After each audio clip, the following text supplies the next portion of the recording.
depending, yes, later. Depending on the language, they use more positive and negative way, and American English, they use both positive and negative way.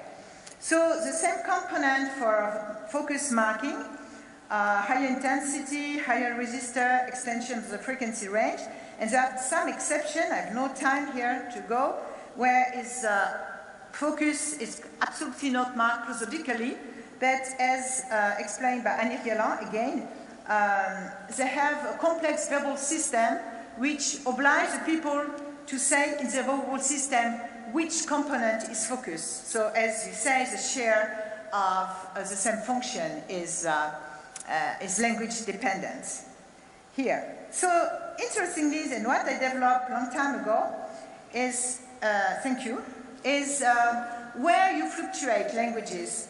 And some language, like tone languages, they say, okay, I will use high, low, rising, falling, and falling pitch, for example, at the morpheme level, like Cantonese, like Chinese, for example. And another language like English say, okay, what I will do, okay, mainly I will have fundamental frequency fluctuation bounded to my lexically stressed syllable, which is the queen of my language. French say, no, I will use it mainly to divide the group into semantic group, like marking the end of the phrase. And a language like Danish, which is a very strange language to hear, they say, okay, me too, I have a lexically stressed syllable, but I will mark the stressed syllable by a lower F0. So this is typically English. That's Danish, with a stressed syllable with lower F0. This is French, with a strong contrast between rising intonation and the falling intonation at the end of the sentence, and the fall starts at the end of the penultimate word. We have a lot of anticipation in French. And Japanese, where you have a single rise, at most a single fall, high, low, in a word. And Spanish, which is a combination. It has a stressed syllable, so you rise with the stressed syllable, mainly that you will have a strong contrast, not like English, between final stressed syllable and unfinal stressed syllable. So now, interestingly,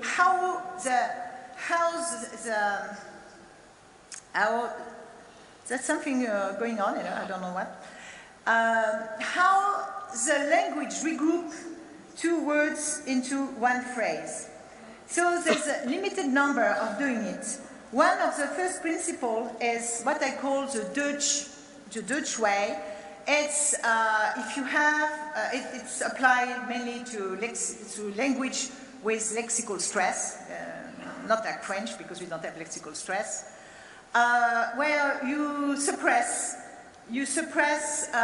F0 deviation inside. So you keep, for example, instead of high-low for the first syllable, for the first word, it's become high. You suppress here all the low here, and then you fall on the last stress syllable. So this is, in November, the region weather was unusually dry. So this is 3 phrases. The first one word, ending by a small continuation rise in English. Then a big resetting of the bass line here, which is used in many languages, French. It's a normal, common tendency. And then you have a phrase with a rise and a fall. Then you go back to the bass line, and then you have again a rise and a fall.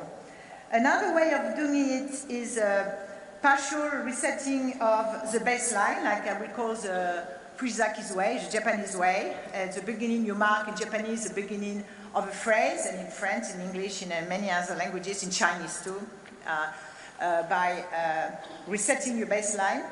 And for example, in Japanese, you don't have much cue to the end of a phrase, but no problem, you have a lot of particles, a limited number of particles. We tell a foreigner, probably native also, that the phrase is ended because of this use of a particle at the very end.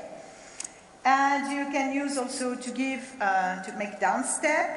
You can have insertion of a final rise. You can have, you have often final lengthening, etc. And inside of the breath group, you have a lot of rules which make coherence of this group. And partial resetting of the baseline. Okay, just give here an example for Chinese. 金将军身高187，公主阉割专家，兼精通机关枪。 Okay, where you have only, I don't know if it's one of my students, I don't know how good Chinese it is. He's now in French since 1 or 2 years. And it's only high tone, so high tone you should expect to have everything high. No, there's a cue to phrase. For example, here, another Chinese sentence here. 意大利地面部队撤退过快，陷入困境。 Okay, where you should have exactly the same tone, but you can see you have resetting of the baseline between tone. I don't say all Chinese are very numerous use resetting of the baseline. There's a number of cues they can use. They use also final lengthening, and probably depending on the dialect, on the speaker, on the style, they will use one feature more than another. Okay, I have no time here because I read 46 minutes.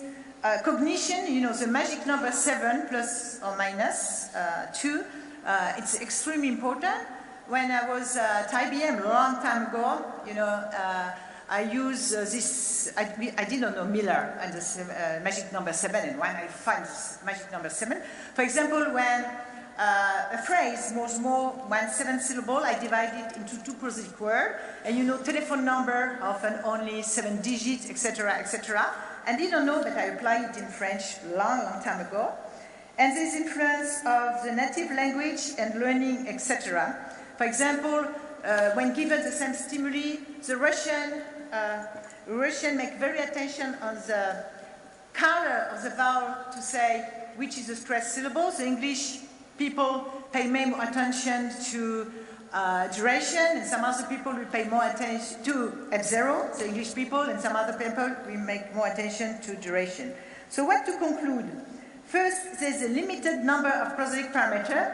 No time to show them all of them, but here is a list here. You know, you have phonation type, tension. For example, it's very important.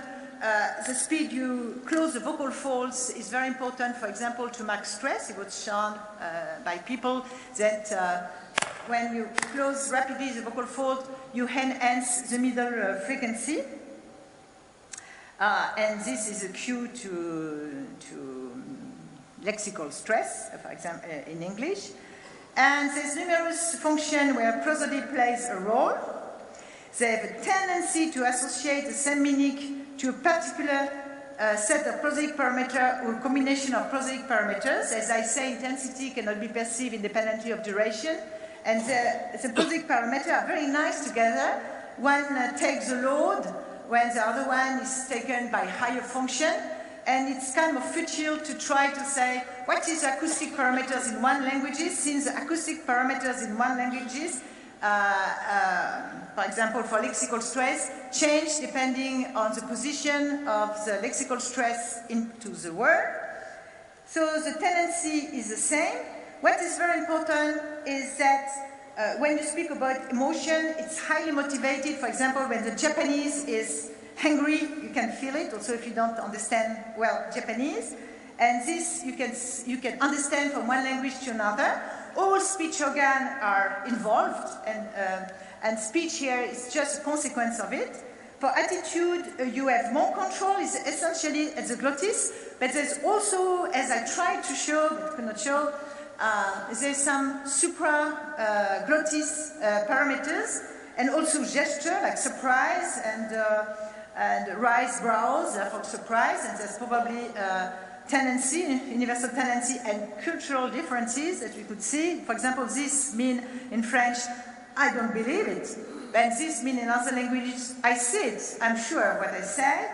And more arbitrary are the expression of modality, and even more arbitrary are chunking, how people chunk their sentence. But still, as I try to show, there's many tendencies. Each language makes its own cooking among the same ingredients. We have the same ingredients, all humans the same ingredients, which make each language, each dialect unique. But one choice in one level limits the number of the other choice on the other level, like Cantonese, for example. This was the only language that did not accept to make pairs, question, answer without adding a particle. But for example, Chinese, no problem. They use high for their tone. But they use range, they use register, they use resetting of the baseline, they use intensity, they also other parameters for marking the same function. And I'm really a specialist. When I see in a set of languages this, I know the first one is decorative sentence, the second one is continuation, this is a more question, this is a question with a focus on that. As I show here, it's easy. And I think when you intend to say a sentence, you choose first globally your breath group, type, and then you add, you superpose, you're checking at the lower limit. And for the future, I think it's very interesting for us preparing this Congress to give the same material, exactly the same material translate in different languages, where everything equal except the language is changed, and to observe all prosodic parameters. I wrote a program really to observe, for example, the position of the intensity, and I saw many things I should write on it, the position of the intensity peak into the syllable when it corresponds to F0 peak or it's later or before. And you have also to look at the literature and different learning. I have a slide where I show many different domains where you should look, like sociolinguistic, ethology, and pathology, and infant-directed speech, and babbling, and also baby cries, and etc. Pathology brain, where you can feel that when you read from one field to another, it's come all things together, and then probably a few principles are underlying. So now to conclude, I will not say thank you, because my native language is not, but I want to say something which show you that the syllable is not the final prosodic unit. For example, in French, when I want to say merci, I can say merci, which looks very aggressive, yeah. But I can say merci, with lengthening the first consonant to show how I appreciate to give that talk today. Thank you very much.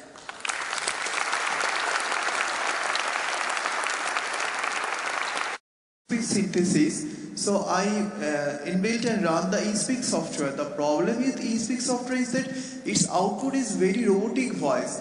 If you listen to the eSpeak software output, there is mechanized voice. So we are doing a task to inbuild emotion in this eSpeak software output so that it can be a real human-like voice rather than a robotic voice. So I think your research will be very helpful for me.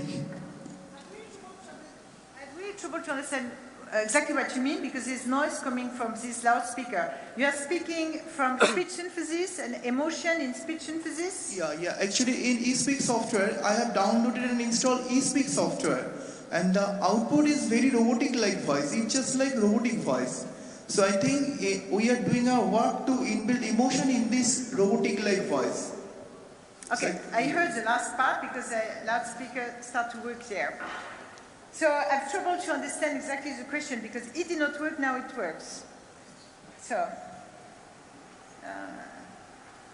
yeah, there's some problem of contact here.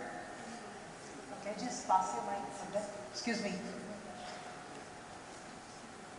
This kind of studies. No. I wrote to the people who organized this Congress and I said, do you have some data on babbling? Do you have some data how Indian child cries, etc.? I did not get the answer because they're very busy, but they sent me a nice package of a paper, and something like 3-4 days ago, I invited Indian, I didn't know, I've never get an Indian student, never. Yeah, that's one exception. And what I find out, I was so surprised. Indian at a certain level, at the phrase level, it's like French. You know, he has this kind of conditionalized, you have this kind of melody, and when Indians speak, I hear at one level, not all level for sure, I don't understand, but I hear French underlying. So you have at the phrase level probably you know, the same system. One is very interesting paper by Ferry, so I tried to test it. She gives some Indian people and some German people exactly the same corpus that I have here, but I have only one Indian, so I can speak so much, where they say Anna, for example, Anna or Laurie, and James and I'd say, I don't know, John, and she gave it to Indian people and to German people, and surprisingly, the German people show really very nicely the hierarchy, you know, but she shows that for what concerns F0, Indians show it much less than, for example, the German people. But they use also durations, Indian people. So I'm interested in Indian speech and would like to, I spent some more days if some Indian could come and to record for me Indian to know more. But at one level, Indian is like French. Yeah. I have one question. Grammatically different.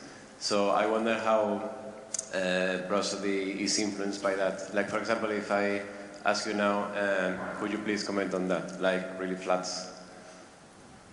Okay. For asking a question, for example, the Japanese normally use the particle ka at the very end. But experiment I did in Japanese, in English, and all these other languages, like Indian languages, I just asked them, could you mark the difference between answer and question without using, with just prosody? And the Japanese did it in a very normal way and I was surprised, you know, the Japanese, they don't have condition rise. And I thought they are unable to make condition rise because they speak French and don't do condition rise. But they ask a question without the particle ka, they have a big, nice French rise at the very end. So there's something like 6 ways of asking a question in French. Est-ce que tu viens, viens-tu, etc. And each are a little bit different style. And if you add, as I say, prosody, okay, but the particle ka in Japanese is also high. Okay, that's another thing. But if you ask a question, and when F0 punctual is not necessary, and when you add it, that's, as I say, give you a meaning of a nuance of kindness, politeness, openness, etc. So at one level, when the words are isolated, Japanese are acting exactly like French and English in isolated word without the particle. Yeah. We have time for one last question. Okay. As you know, like the typology are not adequate, like tone language, speech accent languages, and lexical stress languages, and I add myself another boundary because poor French, he has no tone, no lexical stress, so I didn't know where to put French. So add a new things, a boundary language. Some people call it a phrase language, but this doesn't fit, you know. No, typology should not be done like that. What you should be done is say, okay, F0 mainly used for tone. F0 mainly used for phrase marking. F0 mainly used for that, but it's much better, I think, it's maybe deep learning could do the job. I don't know, but we have to first to think and train your own neurons, probably, before deep learning. I think you have all these ingredients I show, and try really languages, if they're obligatory or not, and what sense they have, and then you will get big things where you know at this level, at the lexical, at the semantic level, at the, how to say, at the unit of semantics, let's say, you know, like Chinese, the words are composed often of 2 morphemes, which is each one has its own meaning. Like Cantonese is more like, you know, all these things. And I think it's much better to describe giving a set of how they do at each level. How they do how the Chinese group their two morphemes into one word, how the Japanese do, and then go to morpheme, and then go to regrouping. How you regroup? You know how we regroup in India? Things like that. Okay. Okay, thank you. We don't have any more time for questions. On behalf of the organizing committee, we have a small memento. Thank you. Yeah, just have to go there and stand for a photograph.